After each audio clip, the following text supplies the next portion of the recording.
नमस्कार बच्चों, स्वस्थ रहो। बच्चों, पिछले अध्याय में गद्य भाग में पाठ पहला बड़े घर की बेटी, जो प्रेमचंद द्वारा रचित श्रेष्ठ कहानी है। कहानी के नायक के बारे में थोड़ा जानकारी ले चुके थे। कहानी के नायक यानी श्रीकंठ सिंह है, कथा नायिका आनंदी है। बच्चों, कथा नायक श्रीकंठ सिंह जी के परिवार के परिचय हम लोग ले चुके थे। श्रीकंठ सिंह के पिता हैं बेनी माधव सिंह। तो हमें पता है बेनी माधव सिंह गौरीपुर के नंबरदार और जमींदार थे। उन्होंने गांव का तालाब और मंदिर का मरामत बहुत ही मुश्किल से की थी। उनके दरवाजे पर पहले आतिश जूमता था। अब उसके घर के सामने एक बूढ़ी भैंस थी जो बहुत कुछ दूध देने के कारण एक ना एक आदमी हांडी लेकर वहां आते थे। बेनी माधव सिंह अपने आधी से अधिक संपत्ति वकीलों में बेंट कर चुके थे। वर्तमान उनका वार्षिक आय 1000 था। ठाकुर बेनी माधव सिंह के 2 बेटे थे। पहला बेटा है, बड़ा बेटा है श्रीकंठ सिंह और छोटा बेटा लाल बिहारी सिंह माने जाते हैं। बड़ा बेटा श्रीकंठ सिंह बीए पढ़ चुका है और वह दफ्तर में नौकर भी करता था। लाल बिहारी सिंह दोहरे बदन का सजीला जवान था, बड़ा हुआ मुखड़ा, चौड़ी छाती। भैंस का 2 से दूध, ताजा दूध जो है सुबह हर रोज पीता था। जो लाल बिहारी को हम लोग उज्जड़ असभ्य माने जाते हैं, जो गंवार था, उससे विपरीत श्रीकंठ सिंह जो है इतना पतला था, उनका चेहरा जो है कांतहीन बना चुका था। श्रीकंठ सिंह वैदिक ग्रंथों पर उसका विशेष प्रेम था। इस कारण आयुर्वेदिक औषधियों पर उनका अधिक विश्वास होने के नाते लाहौर और कलकत्ते के वैद्यों से बड़े लिखा पड़ी रहती थी। श्रीकंठ सिंह इन्हीं अंग्रेजी डिग्री के अधिपति होने पर भी अंग्रेजी सामाजिक प्रथाओं को वे विरोध करते थे। तो इस कारण उन्होंने आज के जो सम्मिलित कुटुंब में इतना एकमात्र उपासक था, इस कारण वहां के यानी गौरीपुर गांव के स्त्रियां इसे निंदा करते थे। गौरीपुर गांव में रामलीला तो यहाँ तक कल के अध्ययन में हम लोग देख चुके थे बच्चों।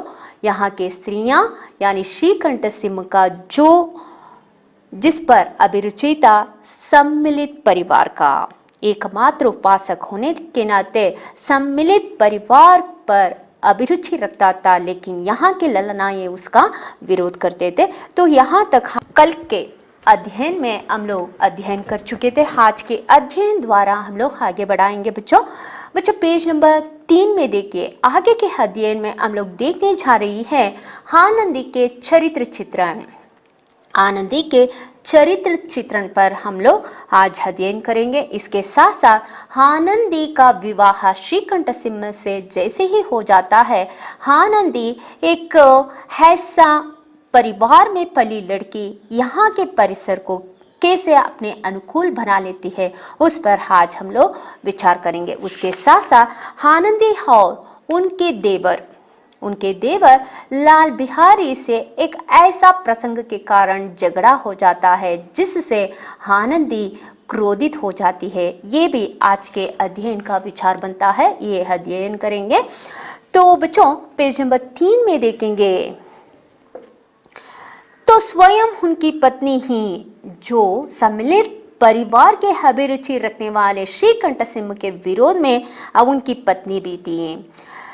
यह इसलिए नहीं कि उसे अपने सास, ससुर, देवर या जेठ आदि से घृणा थी। तो उनकी पत्नी इस बात से विरोध नहीं करती थी जो सास हो या ससुर हो, देव हो या जेठ हो, तो उनसे घृणा करने के वास्ते उसका विरोध नहीं करती थी, बल्कि उसका विचार था कि यदि बहुत कुछ सहने या तरह देने पर भी परिवार के साथ निर्वाह ना हो सके तो आए दिन की कलह से, जो उसके घर में जो ये नहीं है वो नहीं है ये कारण से वे विरोध नहीं करती थी, बल्कि एक छोटा सा कलह, एक झगड़ा से जीवन को नष्ट करने की अपेक्षा यही उत्तम है कि अपनी खिचड़ी अलग पकाई जाए।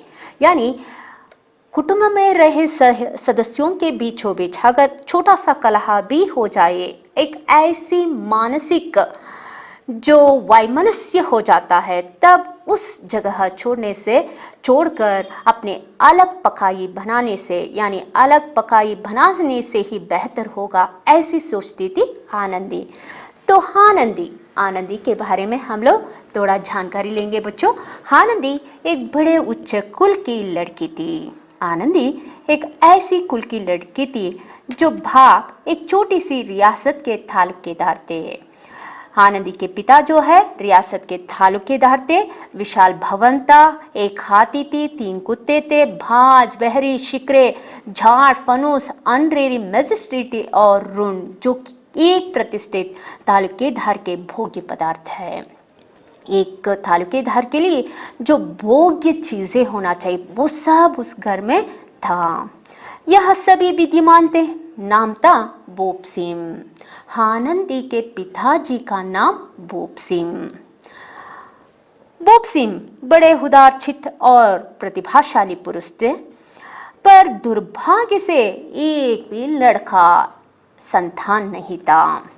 7 लड़कियां थे तो 7 लड़कियां थी, देवयोग से सब के सब जीवित भी है।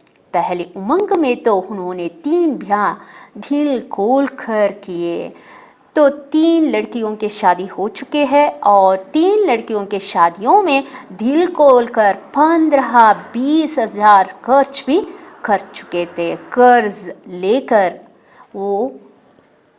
उधार लेकर शादी भी कर चुके हैं। वो कर्ज अब बोपसिम के सिर पर था। अब बोपसिम के आगे खुल चुके हैं। हाथ समेट लिया। आनंदी चौथी लड़की थी। बोपसिम के 7 लड़कियों में से चौथी लड़की ही आनंदी थी। वह अपनी सब बहनों से अधिक रूपवती और गुण थी।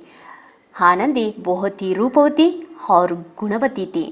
इससे ठाकुर बोपसिम उसे बहुत प्यार करते थे। सुंदर संतान को कदाचित उसके माता पिता भी अधिक चाहते हैं। तो सुंदर है तो ऐसे संतानों से माता पिता बहुत चाहते हैं। वैसे ही बोपसिम भी अपनी चौथी लड़की से बहुत प्यार करते थे।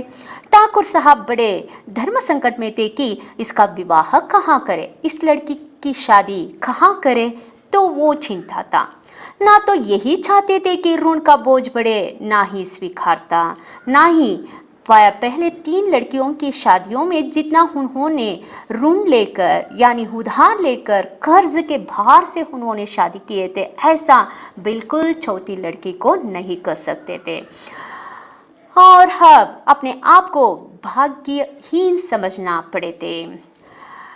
एक दिन श्रीकंठ उनके पास किसी चंदे का रुपया मांगने आए।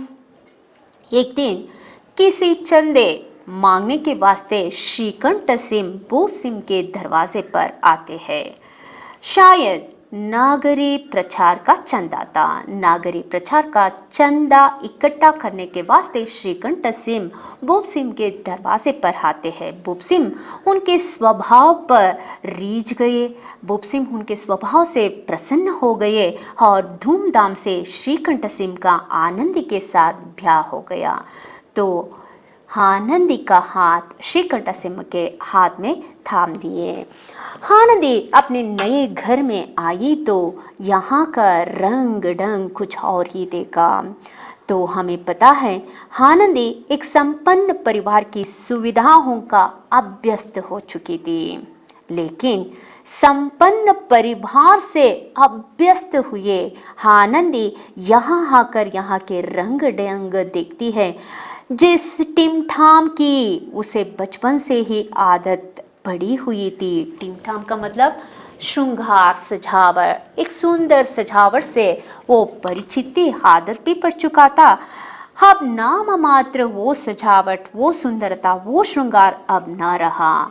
हाथी घोड़ों का तो कहना ही क्या, कोई सजी हुई सुंदर बहली तक ना थी।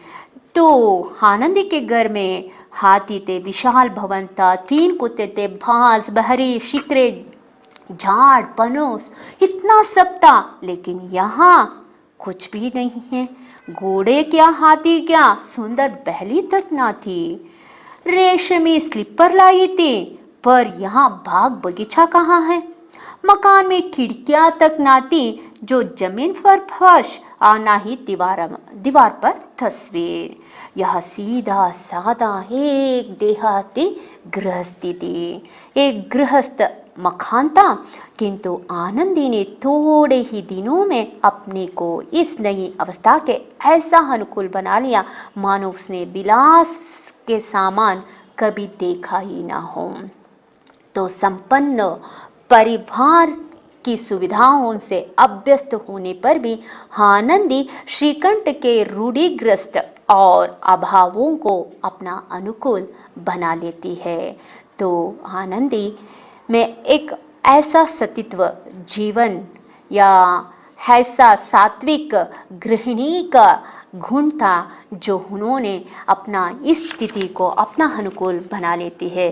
तो बच्चों, इस तरह प्रेमचंद के द्वारा रचित बड़े घर की बेटी कहानी के पहले भाग में हम लोग बेनी माधव परिवार के चित्रण देख चुके हैं और उसके साथ साथ आनंदी का विवाह श्रीकंठ सिंह के साथ होने के बाद आनंदी इस घर का रंग ढंग क्या देखा उसके बारे में जानकारी प्राप्त कर चुके हैं। बच्चों, आगे हम लोग दूसरे भाग में यह देखने जा रही है जो आनंदी अपने पति के भाई लाल बिहारी के साथ एक कलह होने के नाते वो कितना गुस्सा करती है, कारण क्या है, उस गुस्सित विचारों को आज हम लोग अध्ययन करेंगे।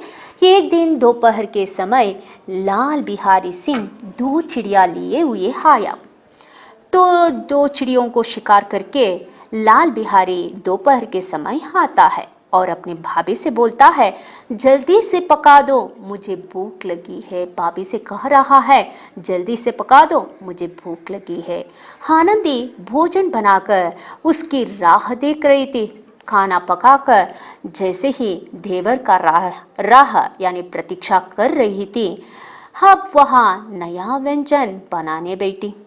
हाड़ी में देखा तो घी पाँव भर से अधिक ना था। बड़े घर की बेटी किफायत क्या जाने, उसने सब घी मांस में डाल दिया।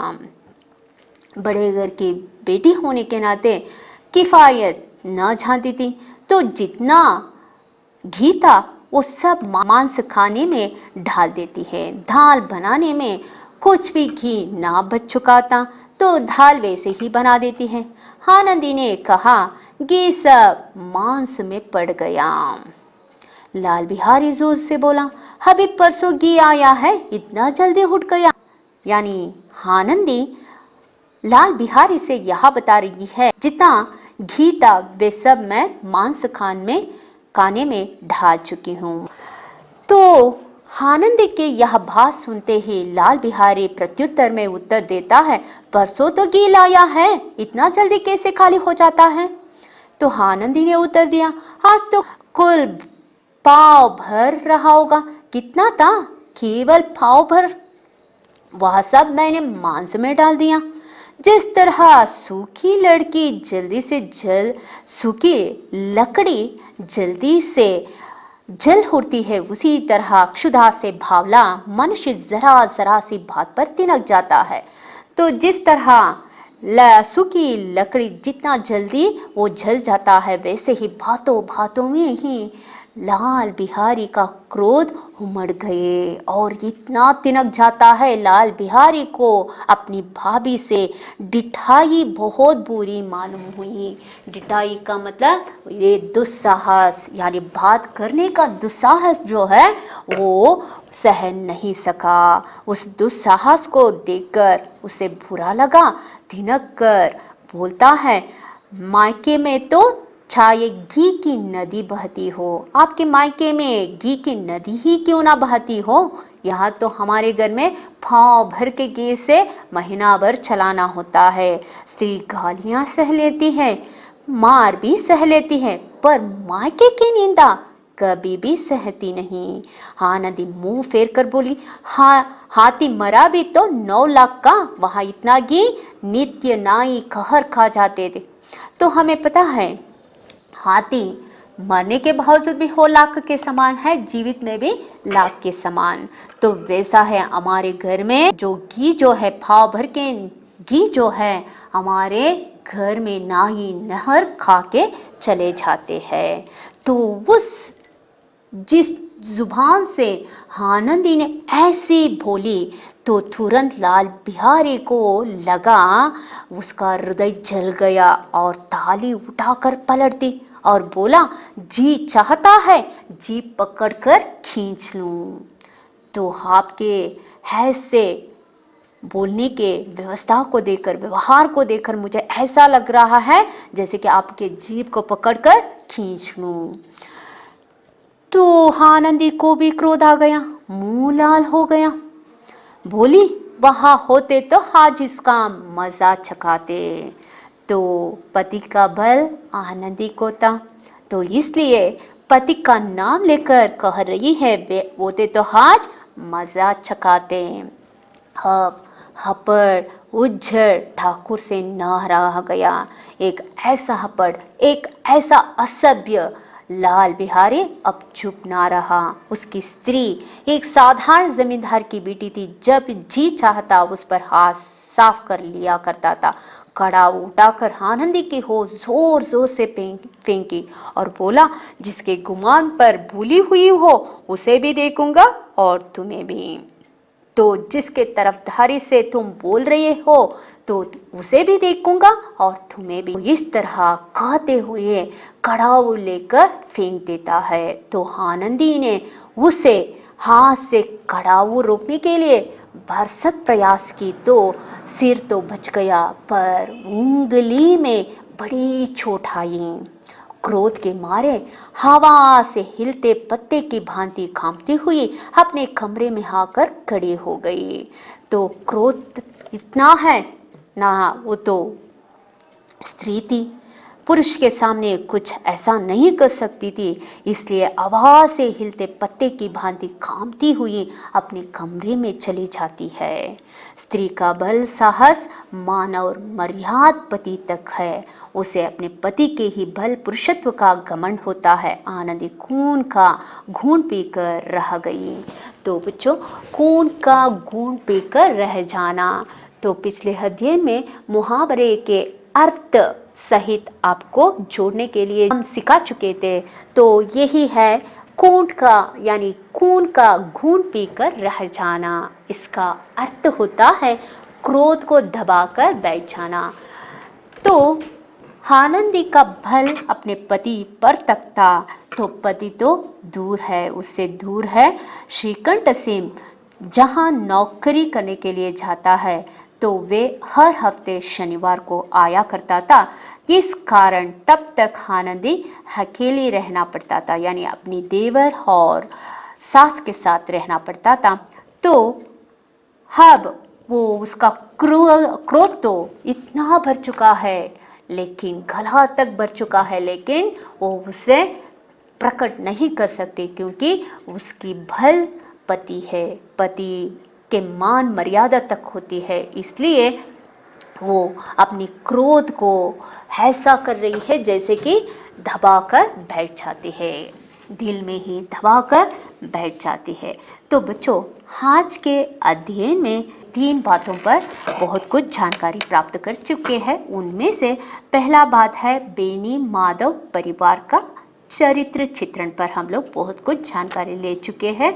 आनंदी के चरित्र चित्रण में बहुत कुछ, यानी पूरा विचार नहीं जान चुके हैं। आनंदी का चरित्र चित्रण कथा के प्रारंभ से लेकर अंत तक हमें ले जाना चाहिए। अब तक उनमें से बहुत कुछ जानकारी प्राप्त कर चुके हैं। उसके बाद आनंदी का विवाह श्रीकंठ सिंह के साथ होने के बाद यहाँ के रंग ढंग आनंदी ने क्या देखा, वे भी हम लोग जानकारी प्राप्त कर चुके हैं।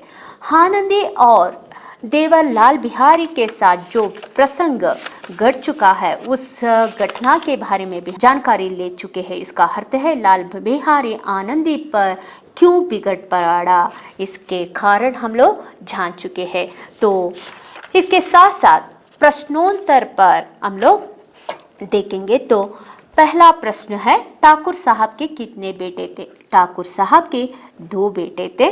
बेनी माधव सिंह अपनी आधी से अधिक संपत्ति किसे भेंट के रूप में दे चुके थे? वकीलों को भेंट दे चुके थे। ठाकुर साहब के बड़े बेटे का नाम क्या था? बड़े बेटे का नाम श्रीकंठ सिंह था। श्रीकंठ सिंह कब घर आया करता था? तो श्रीकंठ सिंह हर शनिवार आया करते थे, ये देख चुके हैं।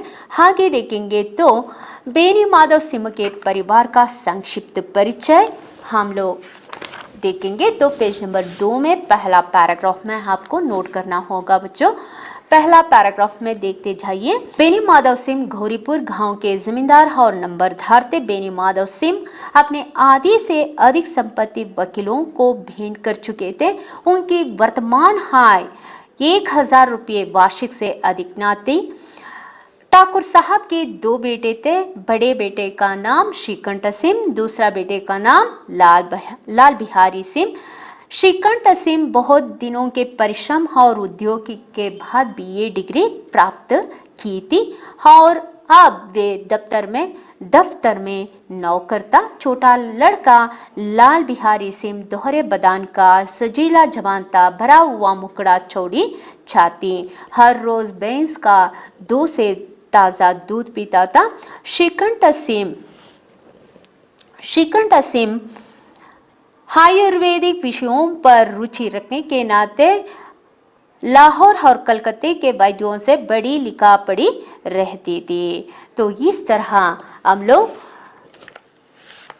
श्रीकंठ सिंह यानी बेनी माधव परिवार के संक्षिप्त परिचय ले सकते हैं। आगे देखेंगे तो आनंदी ने अपने ससुराल के क्या रंग ढंग देखा? पेज नंबर 3 में लॉस्ट पैराग्राफ में बच्चों देखिए।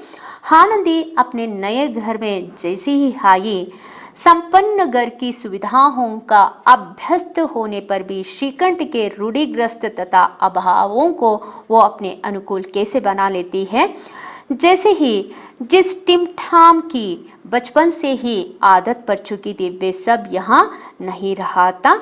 जिस घर में हाथी घोड़े सब देखती थी यहाँ सजी हुई सुंदर बहली तक ना थी। रेशमी स्लीपर लाई थी लेकिन यहाँ बाग बगीचा भी नहीं रहा था। मकान में खिड़कियाँ तक ना थी, ना ही जमीन पर फर्श, ना दीवारों पर तस्वीरें थी। सीधा साधा एक देहाती गृहस्थ का मकान था। फिर भी आनंदी संपन्न परिवार की सुविधाओं का अभ्यस्त होने पर भी श्रीकंठ सिंह के रूढ़िग्रस्त तथा हवाओं को अपना अनुकूल बना लेती है। जैसे कि उसे मानो विलास के सामान कभी देखे ही ना हो। तो इस तरह आनंदी ने ससुराल में रंग ढंग क्या देखा उसके बारे में हम लोग जानकारी प्राप्त कर चुके हैं। लाल बिहारी आनंदी पर क्यों बिगड़ पड़ा? पेज नंबर 4 में देखिए। दोपहर के समय लाल बिहारी 2 चिड़िया लिए हुए अपनी भाभी को पकाने के लिए कहा जाता है। भाभी आनंदी पाव भर का घी मांस में डाल देती है। दाल बनाने के लिए घी नहीं रह जाता।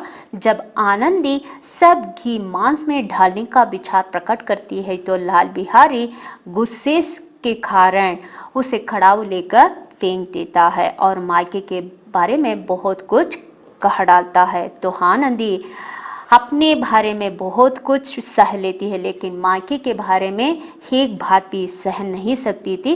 तो इस कारण लाल बिहारी आनंदी पर बिगड़ा पड़ा वो घटना हम लोग देख सकते हैं। तो आगे देखेंगे तो किसने किससे कहा जल्दी से पका दो मुझे भूख लगी है। यह वाक्य लाल बिहारी सिंह ने आनंदी से कहता है, जिसके गुमान पर बोली हुई हो उसे भी देखूंगा और तुम्हें भी। यह वाक्य लाल बिहारी ने आनंदी से कहता है। तो आगे देखेंगे। तो अभी परसों गी आया है इतना जल्दी उठ गया, यह वाक्य प्रेमचंद द्वारा रचित बड़े घर की बेटी कहानी से लिया गया है। यह वाक्य लाल बिहारी सिंह ने आनंदी से कहता है।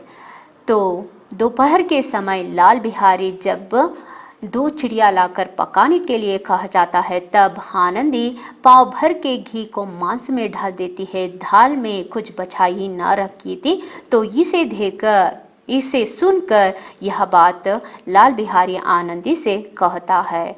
स्त्री गालियाँ सह लेती है, मार भी सह लेती है, पर मायके की निंदा उनसे नहीं सही जाती। यह वाक्य प्रेमचंद द्वारा रचित कहानी बड़े घर की बेटी कहानी से लिया गया है। यह वाक्य प्रेमचंद खुद बता रहे हैं, क्योंकि यहाँ जैसे ही लाल बिहारी जो पाव भर के घी को मांस में डालने के कारण अपने भाभी आनंदी पर गुस्सा करता है और गुस्सा करके तिनक कर ऐसा बोलता है, मायके में तो चाहे घी की नदी बहती हो। तब यह विचार सुनकर आनंदी अपने बारे में जो भी कहे वो सह लेती थी, लेकिन मायके के संबंधित विचारों पर जैसे ही उन्होंने कहा वो कभी भी नहीं सह सकती थी। इसलिए प्रेमचंद यहाँ ऐसा वाक्यों के द्वारा प्रकट कर रहे हैं। तो बच्चों, जो भी आप लोग आज के अध्ययन के संदर्भ में जो भी वीडियो देखने के बाद सुनने के बाद आपको अभ्यास पुस्तिका में हर प्रश्न का उत्तर बना के लिखना होगा। पढ़ाई जारी रहे, पढ़ते रहिए, स्वस्थ रहे। धन्यवाद।